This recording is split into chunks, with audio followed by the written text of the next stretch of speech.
Video में हम पंचायत की बात किए थे जो भाग 9 में है। और उसके बाद फिर आज हम जो चर्चा करेंगे भाग 9 क और भाग 9 ख की चर्चा करेंगे, जिसमें नगर पालिका और सहकारी समितियों की चर्चा की गई है।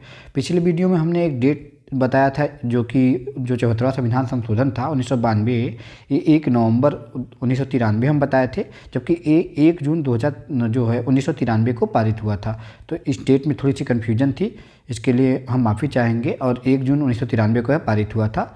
आइए हम चर्चा करते हैं जो प्रमुख हमारे जो यहाँ पे समितियाँ थी जो पंचायत संबंधी, तो इनमें बलवंतराय मेहता समिति प्रमुख थी। उसके बाद फिर BK राव समिति जो पंचायत संबंधी जो सांख्यिकी तर्कसंगतता थी उसके बारे में अध्ययन किया था। उसका कुछ अध्ययन दल थे, उनकी चर्चा नहीं करेंगे। लेकिन यहाँ पे जो संथकीय संस्थानम समिति थी 1963-1965 2 बार गठित की गई थी। यह पंचायती राज संस्थानों को वित्तीय प्रावधान के लिए एवं स्थिति की समीक्षा की थी और पंचायती राज संस्थानों के निर्वाचन की रूपरेखा संबंधी अध्ययन के लिए इसका गठन किया गया था। उसके बाद फिर श्री रामचंद्रन समिति पंचायतों के लिए प्रशिक्षण केंद्रों की आवश्यकता के अध्ययन पर विचार किया था इसमें। और उसके बाद फिर कई अध्ययन दल और थे। उसके बाद दयाराम चौबे समिति थी जो सामुदायिक विकास एवं पंचायती राज की समीक्षा की थी। उसके बाद अशोक मेहता समिति, फिर दंते वाला जो समिति थी उसने खंड स्तर पर योजना स्वरूप दिया था। उसके बाद हनुमंत राव समिति जो थी उसने जिला स्तरीय योजना स्वरूप दिया था। तो खंड स्तर ब्लॉक स्तर पे और यहाँ पे जिला स्तर पे दंतेवाला और हनुमंत राव, ये 2 काफ़ी इंपॉर्टेंट है। उसके बाद जो सिंघवी समिति थी संवैधानिकरण की बात की थी। उसके बाद थुंगन समिति थी जो स्थानीय निकाय के संवैधानिक मान्यता की अनुशंसा की थी। और आज हम जो चर्चा करेंगे वह नगर पालिका की चर्चा करेंगे। नगर पालिका की चर्चा करें तो इसका जो मूल संविधान था उसमें चर्चा नहीं किया गया था। और यह स्थानीय स्वशासन का ही एक प्रकार है जो नगरों में अर्थात जो सिटी होती हैं उनमें इसको लागू किया जाता है। इसकी चर्चा की हम बात करते हैं तो भाग 9 क जो है उसमें इसकी चर्चा की गई है नगर पालिका की। और 74वें संविधान संशोधन 1992 के तहत जो 1 जून 1993 को पारित हुआ, तो इसके तहत जो है इसे 12वीं अनुसूची में जोड़ा गया, जिसके तहत 18 विषय की चर्चा की गई है। और इसकी चर्चा किसमें की गई है तो 243 आर्टिकल से लेकर 243 ZG तक इसकी चर्चा की गई है। उसके बाद हम देखते हैं तो सबसे पहले जो 1687-88 का समय था उस दौरान सबसे पहले मद्रास में जो है नगर पालिका का उद्भव हुआ था। और 1726 के आसपास में कोलकाता और मुंबई जो नगर पालिका थे उनका गठन किया गया था। उसका 1882 में रिपन ने एक स्थानीय स्वशासन का मैग्ना कार्टा जारी किया था जो 1947 तक बना रहा था। उसके बाद आगे हम बढ़ते हैं तो 3 प्रकार के नगर पालिकाओं की संरचना का उल्लेख है कि नगर पालिका की संरचना कितनी होगी। तो 3 प्रकार की होती है। जो पहला होता है वो नगर पंचायत होता है। देखिए होता क्या है कि पंचायत को जब देखते हैं कि एक निश्चित जनसंख्या हो चुकी है, इसका अनुपात हो चुका है और गैर कृषि कार्यों में लोग ज़्यादा संलिग्ध हैं, तो उन क्षेत्रों को क्या किया जाता है तो ग्रामीण से शहरी क्षेत्रों में परिवर्तन किया जाता है। तो पहला प्रकार है नगर पंचायत। उसका नगर पालिका परिषद है, काउंसिल, जो छोटे क्षेत्र होते हैं, छोटे शहरी क्षेत्र, उनके लिए इसका प्रयोग किया जाता है। उसका नगर पालिका जो नगर निगम है, तो नगर निगम जो होते हैं वो बड़े शहरी क्षेत्र होते हैं, तो बड़ी शहरी क्षेत्रों के लिए नगर निगम का प्रयोग किया जाता है। तो इस प्रकार से 3 प्रकार के नगर पालिकाओं का संरचना का उल्लेख किया गया है भारतीय संविधान में। उसके बाद स्थानीय निकाय क्षेत्रों की बात करें तो 8 प्रकार के होते हैं।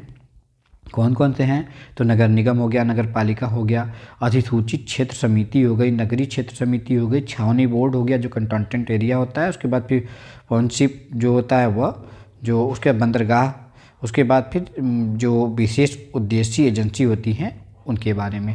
अब देखिए होता क्या है कि किसी भी क्षेत्र को हम कब जो सिटी वाले क्षेत्र में घोषित करते हैं, नगर निगम घोषित करते हैं, तो नगर पालिका के लिए 75% आबादी क्या होनी चाहिए तो शहरी क्षेत्रों में निवास करनी चाहिए।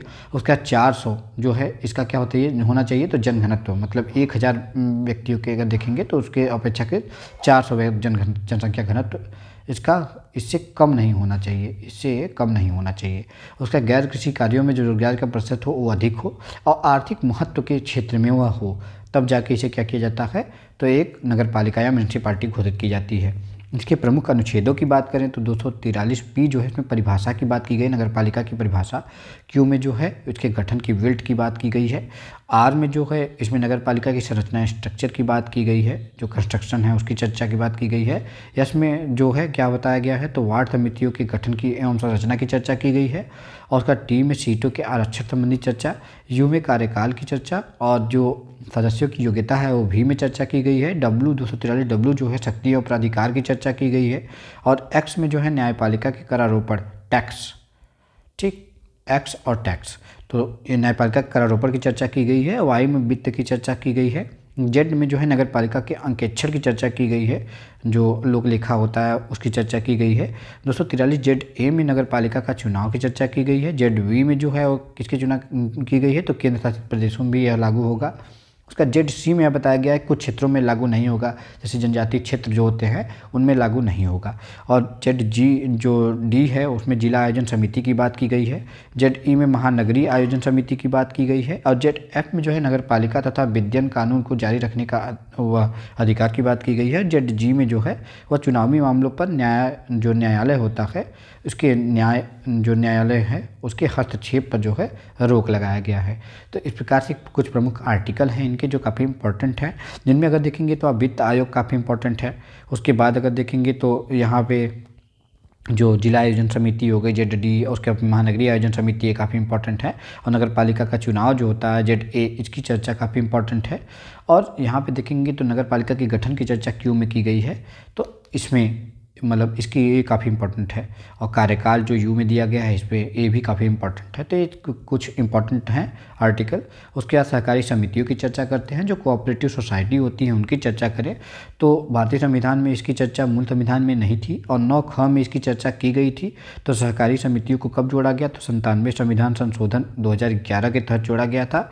और उसके बाद फिर अनुच्छेद 243 जेड एच हैं, यहाँ पे एच से लेकर जेड टी तक इसकी चर्चा की गई है। 243 जेड एच से लेकर 243 जेड टी तक इसकी चर्चा की गई है। तो इस प्रकार से हमने जो है स्थानीय स्वशासन देखेंगे तो आप उसको कवर कर लिया है।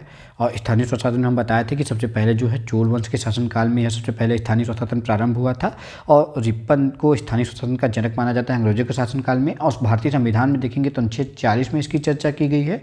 और कौन कौन से स्थानीय स्वशासन के प्रकार थे, तो हम आपको बताए थे कि जो स्थानीय स्वशासन के प्रकार थे वो 3 प्रकार के थे। जो भाग 9 था उसमें पंचायत की बात की गई है, 9 क में नगर पालिका और 9 ख जो है इसमें सहकारी समितियों की चर्चा की गई है।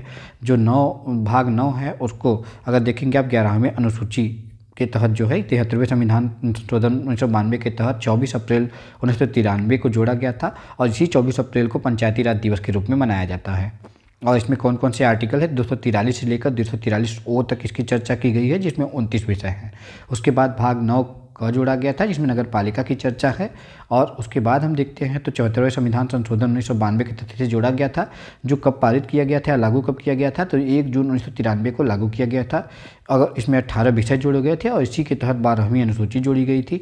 और 243 पी से लेकर 243 जेड जी तक इसकी चर्चा की गई है। उसके बाद फिर हम देखते हैं सहकारी समितियाँ, जिसे जो है 97वें संविधान संशोधन अधिनियम 2011 के तहत जोड़ा गया था। और उसके बाद फिर अनुच्छेद 243 जेड एच से लेके जेड टी तक इसकी चर्चा की गई है। तो इस प्रकार से हमने स्थानीय स्वशासन की बात कर ली है। आगे जो है भाग 10, भाग 11 इनकी चर्चा हम एक ही वीडियो में कर लेंगे। धन्यवाद।